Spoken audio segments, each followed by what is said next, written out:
Astagfirullahaladzim.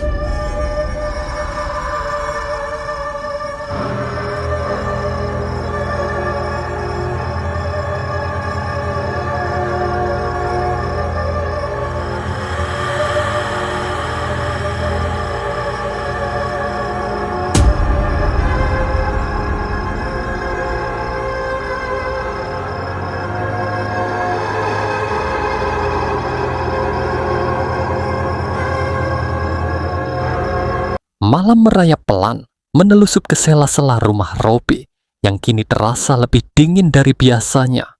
Suasana lengang seakan menelan seluruh suara. Hanya desiran angin yang melintas tipis melalui celah genting, menggerakkan tirai dengan lamban. Di ruang tengah, sosok Bapak Robi duduk membatu. Punggungnya sedikit bungkuk, kepala tertunduk seperti menanggung beban yang tak kasat mata. Sekilas tampak seperti orang tertidur, tapi matanya terbuka, menatap kosong pada kehampaan yang tak bisa dijelaskan. Ada sesuatu yang ganjil, sesuatu yang membuat udara di sekitarnya terasa berat dan menyesakkan. Robi sudah tidak tahan. Ketakutannya mencapai puncak setelah melihat tingkah bapaknya yang semakin tidak wajar. Ia memilih pergi bersama Dot dan Kona, berusaha menjauh dari kekacauan yang tak dimengerti. Di rumah, Lisa tinggal sendiri bersama bapaknya, yang sudah bukan dirinya lagi. Ia tak tahu apa yang sebenarnya sedang terjadi, namun hatinya mulai menangkap tanda-tanda bahwa ini bukan sekadar sakit biasa. Sesuatu yang gelap telah masuk ke dalam rumah mereka. Bapak Robi semakin larut dalam kekosongan. Kadang ia bergerak tiba-tiba, berdiri di sudut rumah dan menatap tembok dalam diam. Kadang tubuhnya menggigil hebat, lalu diam seperti patung. Lisa memperhatikan dari jauh, mengamati perubahan yang terjadi setiap malam. Suasana rumah berubah drastis. Bau aneh muncul dari sudut-sudut gelap. Angin kering melintas padahal semua jendela tertutup. Suara ketukan samar terdengar dari loteng yang selama ini tak pernah mereka jamah. Arwah Pak Riti telah mengambil alih tubuh bapaknya. Ia tidak pergi sejak kematiannya yang mencurigakan. Tubuh Robi yang kuat tidak bisa dirasuki, tetapi tubuh bapaknya yang lebih lemah menjadi wadah yang pas bagi roh yang tak tenang. Semasa hidupnya, Pak RT dikenal sebagai orang yang dihormati. Namun ia menyimpan kisah pahit bersama Dewi, perempuan yang memendam niat tersembunyi untuk bisa mendekati Topan, anak angkatnya. Dewi merasa kehadiran Pak RT sebagai penghalang, dan dengan cara yang licik, ia menyusupkan racun ke dalam kehidupan pria itu sedikit demi sedikit. Kematian Pak RT tidak diselidiki. Orang-orang mengira itu hanya ajal biasa. Namun jiwanya yang meninggal dalam kondisi teraniaya menolak untuk pergi. Ia ingin menyampaikan pesan, ingin mengungkapkan kebenaran. Lisa, meskipun masih remaja, merasakan aura berbeda dari bapaknya. Setiap malam ia mencoba memahami isyarat yang ditunjukkan. Ia membaca buku-buku tua, mencatat kejadian aneh, hingga menyadari bahwa sosok yang menghuni tubuh ayahnya bukanlah manusia. Cermin-cermin di rumah mereka memantulkan bayangan yang tidak sesuai. Gambar-gambar di dinding bergerak pelan setiap ia melewati lorong.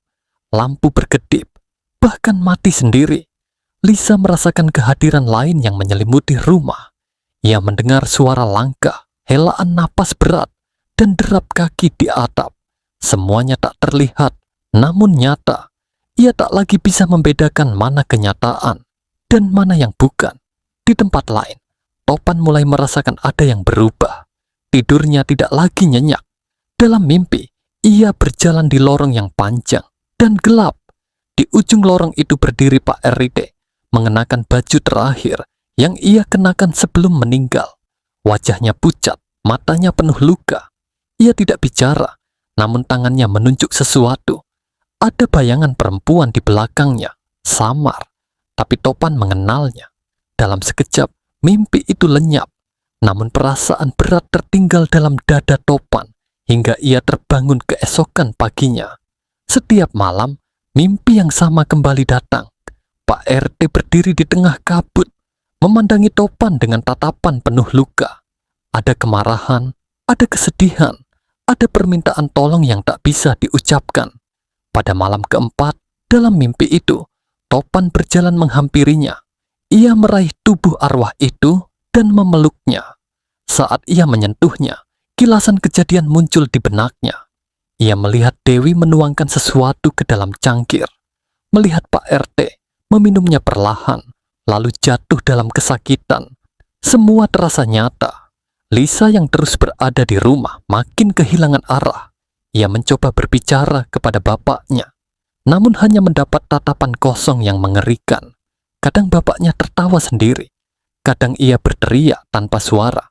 Lisa merasa rumah itu bukan lagi tempat aman. Ia mulai mencium bau tanah basah, aroma dupa terbakar, dan mendengar suara tangisan dari bawah lantai kayu. Ia duduk menggigil di pojok kamar, memeluk bantal dengan mata terbuka lebar, takut akan apa yang akan terjadi selanjutnya. Pak RT, dalam tubuh Bapak Robi, terus mencari jalan. Ia berusaha menyampaikan pesan. Tangannya menulis kata-kata di udara, matanya mengikuti sesuatu yang tak terlihat.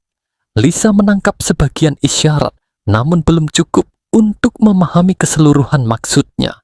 Ia hanya tahu bahwa sesuatu telah terjadi pada Pak RT, sesuatu yang menyakitkan, dan kini arwahnya terjebak dalam tubuh yang bukan miliknya.